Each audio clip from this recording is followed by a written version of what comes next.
Kemudian yang yauma itu yang tergesa-gesa, jadi masuk ke dalam yau, jadi ada imalah ada penambahan kata jadi tetap dimasukkan maliki yau. Terus kemudian yang ihdinas, itu harus memakai kadang kita ada imalah ihdinas karena terbiasa dialek di Indonesia dengan menyebut negara Indonesia, jadi ya kadang keseret ke ihdinas. Kemudian iyaka itu iyanya ada tasjid, jadi harus ditekan, jadi tidak diseret i-nya terlalu panjang. Dan menurut pantauan Syarif juga kebanyakan yang melafalkan dari surat Al-Fatihah itu i-nya dipanjangin, iya, harusnya ditekan i-nya tetap satu harokat, iyanya yang harus ditekan 2 rakaat. Kemudian untuk kita lanjut dari matan yang ke-13 bait yang ke-13. Bait yang ke-13 ini menentukan, saya bacakan baitnya. Ridholinat itolatum mutahamah laisa qazo wa toda'a mufahhamah. Dan huruf qad pada kata abdolin atau waladolin wajib dibaca dengan sifat istitohah panjang, karena di situ tidak seperti huruf bo atau zo.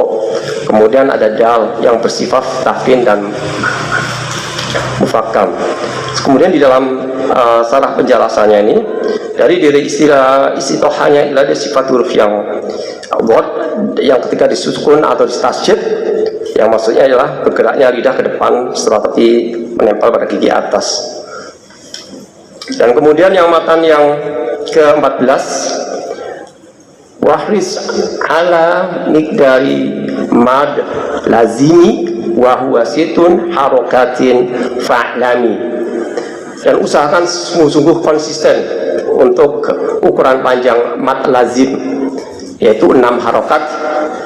Dan ketahui ya, di sini di 6 harokat itu pada saat membacakan mad lazim waladolin itu do sampai ke lamnya itu dimasukkan dalam mad lazim mustaqol kalimi.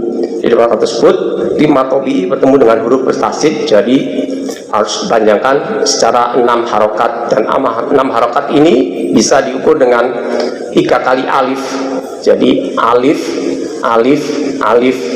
Jadi kalau kita mau 1 harokat itu a, kemudian kedua alif. Jadi kalau 2 harokat alif. Jadi ini 6 harokat waladolin, kita bisa alif. Jadi ukurannya seperti itu. Dan kemudian yang untuk matan ke bait yang ke-15, aduri atuni wa khusnuhiha fakis salasa alifatin fiha. Total panjangan di situ di dalam atuni dan ambil contoh dengan nuhiha, maka ukuran panjang di mad lazim itu terbaca 3 alif.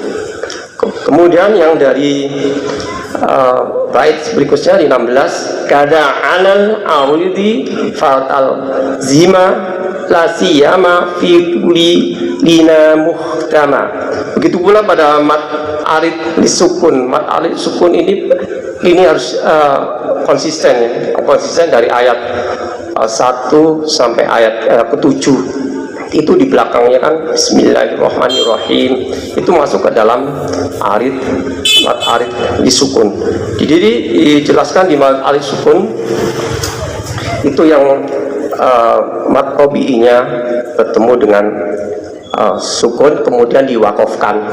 Jadi itu bisa memilih antara 2, 4 sama 6. Tapi kalau kita harus konsisten, kalau dari awal bismillahirrahmanirrahim berarti pakai 2, bismillahirrahmanirrahim atau bismillahirrahmanirrahim 4, itu sampai konsisten. Waladolin itu harus 4. Jadi harus konsisten. Di sini kita qiraat di Indonesia ini memakai riwayat Hafs dan kemudian qiraatnya Hashim. Di seluruh Indonesia bacaannya sama, semua sama. Di Asia Tenggara pun tetap sama.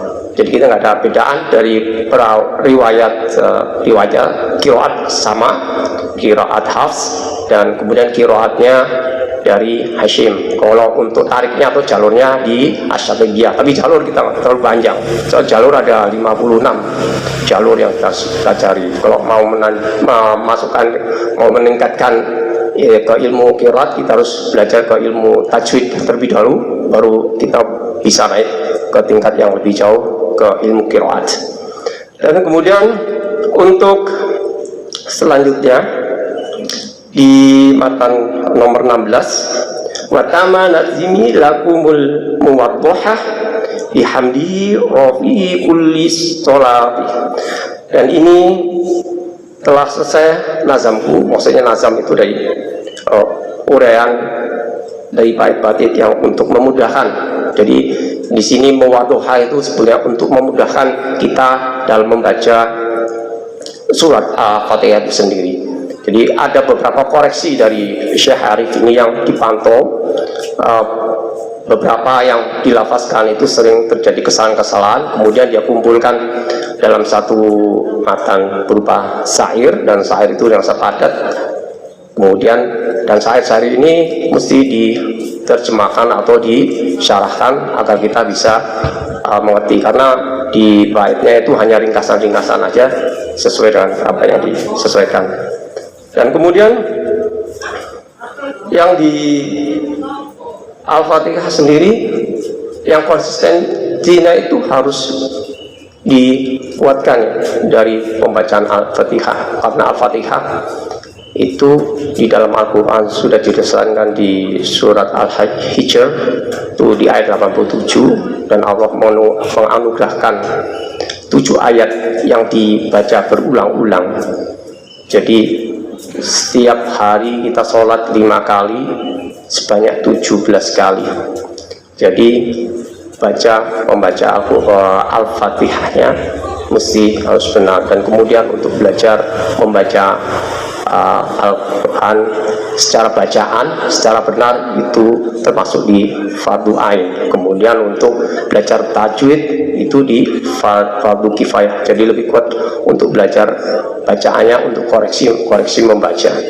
Saya dulu juga sama, kaji hanya sekedar mengaji, terus kemudian berapa tahun kemudian saya belajar dan ketemu seorang guru, dan kemudian saya baru setorkan di Al-Fatihah, nggak pernah selesai sampai 3 bulan.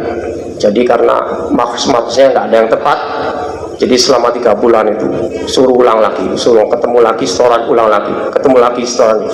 Jadi saya juga kenapa kok salah semua itu. Jadi dari Bismillah aja udah salah, tapi Bismillah lah pas saya udah salah. Soalnya sinnya harus mendesis, itu terjadi di situ kan, dari guru-guru yang sudah mempunyai ilmu qiraat. Dia sudah tahu, oh ini bacaanmu kurang, lafaznya kurang, sifatul hurufnya kurang, tipisnya kurang, tebalnya kurang, sampai di situ. Jadi kadang-kadang saya kurang mau putus asa, tapi ya mau belajar. Akhirnya alhamdulillah selama itu sampai sekarang pun kalau setoran tetap aja Al-Fatihah di nomor 1 kan dulu. Itu yang membaca Al-Quran tidak akan pernah putus sampai kita diantar di liang kubur. Itu pada pendapat para ulama-ulama yang qiraat Al-Quran. Dan kemudian untuk belajar Al-Quran ini juga untuk dalam membaca diusahakan dengan ada yang seorang guru yang bisa mengoreksi kita bisa membaca hanya sekedarnya, tapi untuk koreksi kebenaran itu harus di hadapan guru. Jadi guru nanti akan mengoreksi setelah kita buka mushafnya. Kalau kita ada salah, kita bawa pensil, kita lingkarin mana huruf yang salah. Kemudian besok lagi kita setorkan lagi, oh ini salah. Kemudian oh ini tadi sudah tahu, sudah benar. Kalau sudah benar kita centang.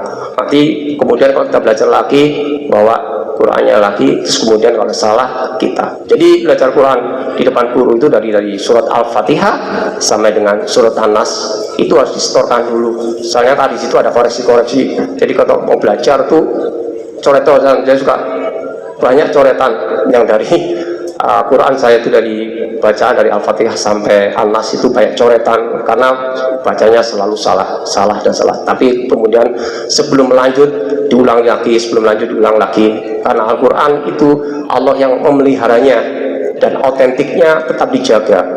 Dan maka kalau kita belum bisa masuk ke tahfiz sebelum bacaan itu benar, karena pada saat sudah menempel, udah mungkin itu kalau sudah salah itu ada kebablasan seterusnya.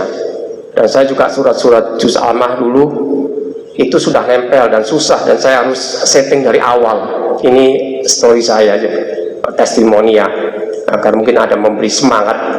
Dan belajar itu tidak mengenal umur, dan guru saya juga pernah belajar dengan seorang yang umur 72 tahun, jadi dia masih tetap bertahan dengan setoran kepada gurunya, dan akhir hayatnya ini sebagai inspirasi atau motivasi, di umur 70-an dia setorkan hafalannya, dan pada saat meninggalnya dia di tempat tidur dengan Al-Qur'annya masih terbuka di surat Ar-Rahman. Masya Allah. Jadi para pecinta Quran itu nanti meninggalnya akan seperti ya. Jadi dulu saya juga dimotivasi oleh guru saya juga, kalau mau belajar Al-Quran harus konsisten, tidak boleh nanti karena Al-Quran tetap. Jadi dia ada ruhnya yang mau menuntun kita. Kalau kita mau menjadikan Al-Quran sebagai petunjuk, nanti Al-Quran akan menunjuki kita sampai di mana tempat kita akan ditunjukkan, ini gurunya. Masya Allah, itu kalau belajar mengenai Al-Quran. Dan kemudian sebelum ini matanya sudah, nah ini yang ke-19, yang terakhir penutup dari syairnya, wa afdalu sholati wassalami ala nabiyya sayyidil anami. Oke, dan akhirnya sholawat serta amin yang paling utama semoga tercurah kepada Nabi Muhammad SAW sebagai pemimpin semua. Dan sebelum saya tutup untuk matan muwadhah ini, saya akan bacakan satu hadis yang bisa memotivasi agar kita tetap belajar Al-Quran, walaupun membacanya, walaupun tidak mengerti, tetap belajar, dan itu nanti akan menjadikan manfaat. Tetap belajar sampai di yang kubur. Lebih baik dari membaca, mengartikan dan memahami, mentadaburi, kemudian mengamalkan. Itu yang harus kita diajarkan. Dan dalam hadis ini Rasulullah juga menerangkan bagaimana besarnya rahmat terhadap Allah Subhanahu wa taala bagi orang-orang yang membaca Al-Qur'an. Memang membaca Al-Qur'an itu di rumah-rumah, di masjid atau tempat ibadah yang lain. Dan hadis dikuatkan oleh hadis yang masyhur dan sahih yang artinya sebagai berikut: kepada kaum yang suka berjamaah di rumah-rumah ibadat, membaca Al-Quran secara bergiliran dan mengajaknya terhadap sesamanya, akan turunlah kepada ketenangan dan ketentraman, akan terlimpah kepadanya rahmat, dan mereka akan dijaga oleh malaikat. Juga Allah akan selalu mengingat mereka. Diriwayatkan oleh Muslim dan Abu Hurairah. Dan untuk menutupnya, yang di sini ada satu hadis lagi yang paling bagus nih. Dan sebaik-baiknya orang yang dalam hadis nyata bahwa membaca Al-Quran, baik mengetahui artinya ataupun tidak, adalah termasuk ibadah, amal soleh, dan memberikan rahmat serta manfaat bagi yang melakukannya. Memberi cahaya pada hatinya, membacanya sehingga terang, kemudian memberi cahaya kepada rumah-rumah yang dibacakan Al-Quran. Dan di sebuah hadis ini diriwayatkan oleh Anas radhiyallahu, dan hendaklah kamu beri nur rumah tanggamu dengan sholat dan membaca Al-Quran. Dan di sini belajar dan mengajarkan adalah orang-orang yang terbaik. Demikian yang bisa sampaikan. Mohon maaf jika ada kata yang kurang berkenan, dan semoga matan muwadhah ini bisa memberikan dan memperbaiki bacaan-bacaan kita dalam koreksi berikutnya. Dan semoga jamaah Al-Muttaqin ini diberikan kemudahan dan kelancaran, dan jadikan keluarganya sebagai Al-Quran dan membacakannya yang mungkin dan mengamalkan di dalam kehidupannya. Dan kita tutup dengan doa kafaratul majlis. Subhanaka Allahumma wa bihamdika asyhadu an la ilaha anta wa a'udzuka astaghfiruka wa atubu ilaik. Assalamualaikum warahmatullahi wabarakatuh.